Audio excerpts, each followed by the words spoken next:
Hello my friends, it's Gabriel with The Last Huntsman Outdoors here. Just going to do a quick little video. And how do I get a fire going when I'm out here in the woods? When I'm out at the little wild man bush camp here, what do I do? So right off the bat, I'll just say, at least for me, fire is about 90% prep. So, and we're talking just a ferro rod and a knife type of fire. I'm not talking about a bow drill divot and all that good stuff. That's a totally different critter. But one of the first things that I like to do is I'll come up to my conifer trees. These are cedars. They have just thousands and thousands and thousands of these fine little twigs. So I'll just spin a good, bear with me, I'm trying to do this while holding the camera here. I'll just spend a good 5-10 minutes just collecting a bunch of these. And the thing that's interesting about a cedar tree is the bottom branches usually kind of die off while the rest of the tree grows. So these are off the ground and they're dry. So if you know of any cedar trees, especially like a big patch of cedar trees, this is a nice little resource for fine little kindling. All right, another thing I like to do is I like to just, in my fire pit or wherever I'm going to do a fire, I like to just lay down kind of a bed of wood. I don't like to try to do a fire right on the ground because sometimes, especially when it's real wet, it can pull moisture from the ground and then, you know, you just kind of sabotage your wood right off the bat. So I'll just lay down a bed of wood. These are all just fine little batoned up pieces, but I'll show you what I like to do next. All right, another thing I like to do is I like to just get me a good chunk of feather sticks. And this part can, you know, take a little bit. The knife I'm using here is Work Tough Gear Red Wolf. I'll be using it to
getting a pretty decent bundle using this Work Tough Gear Red Wolf.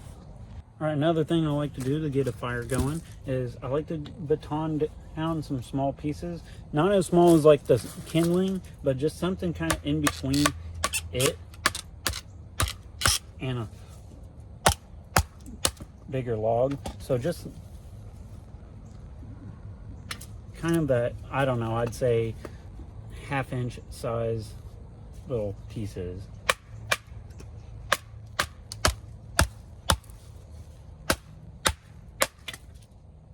Now another thing, and this is a resource if you have it, is finding a piece of fat wood. Cedar trees it sometimes has it, but I generally tend to like to try to find a pine tree. So you can easily harvest some fat wood. It's just basically a dead part of like a tree, or it's a part of the tree that's trying to recover, and so it gets impregnated with sap. And so I'm going to use my knife here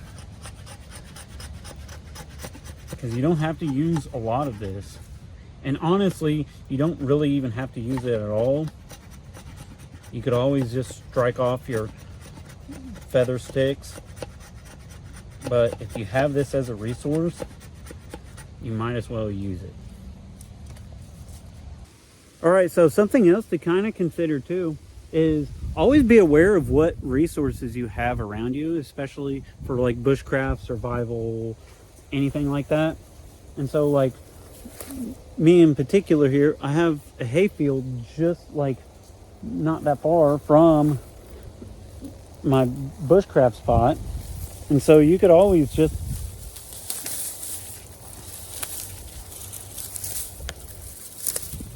grab up some hay, and of course it's obviously going to make a good fire starter. And you don't have to do everything that I'm saying here. All I'm doing is just showing you guys what I like to try to do, and just kind of trying to open your guys' wheelhouses open to ideas that you could potentially do. All right, so I got some logs set aside here. Got my feather sticks, got kind of some medium sticks, and I got my little fine kindling sticks. Let's go ahead and get started. Got the red wolf here, sharp 90-degree spine. Got some fat wood in there.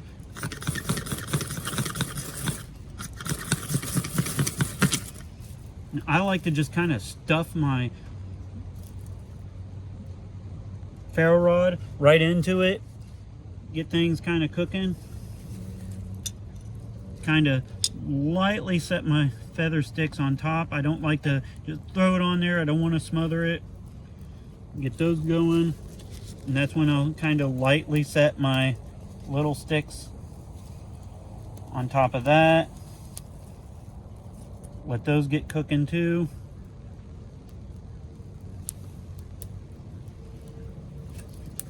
And then of course at this point, that's when I start using kind of more of my medium sticks, and I just kind of start building a little log cabin around it.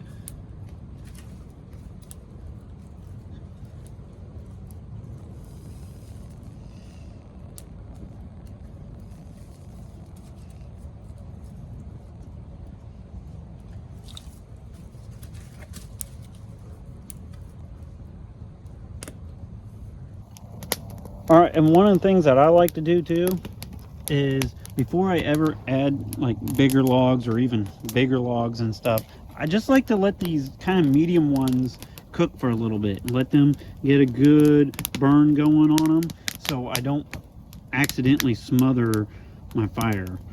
I like to let it get going good. I usually start off with like cedar, and then I'll try to move on to some oak logs or whatever if I have them.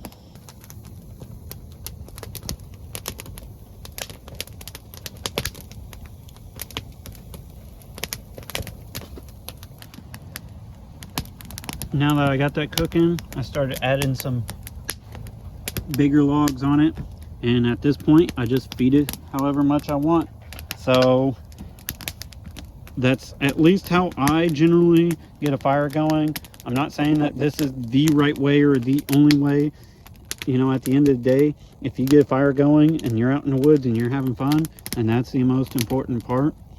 But I just figured I'd show you guys how I generally get things going. And of course you could always just skip the whole ferro rod thing and use a lighter if you want, but yeah, I just find that it's fun to use a ferro rod. So all that being said, be prepared both physically and spiritually. God bless, and carry on.